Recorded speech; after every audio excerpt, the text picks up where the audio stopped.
ना खिदमत करने वाला कभी थकता है। मोहब्बत का ये रूप मैंने पहली बार देखा है। कुछ मांग नहीं रहा। शादी से पहले जीनिया के नाम पे घर हो जाएगा। मुझे यकीन नहीं हो रहा। मेरी बीमारी को कितना वक्त हो गया है, तुम्हारी खिदमत में एक भी दिन कमी नहीं आई।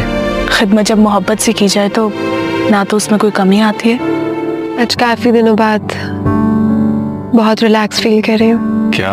बहुत शुक्रिया बेटा। मैं जानती हूँ कि आप अपने वादे के बहुत सच्चे हैं। बताया तो है, बट अगर आप सच पूछें तो मुझे इसकी रीजन जान सकता हूँ मैं? क्या मामा ने आपको नहीं बताया? जिसमें इंसान सिर्फ दे रहा है। कुछ वर्थलेस इंसान से बात भी नहीं करना चाहते, इसीलिए चले। फरियाल, आई एम सॉरी। किस बात के लिए?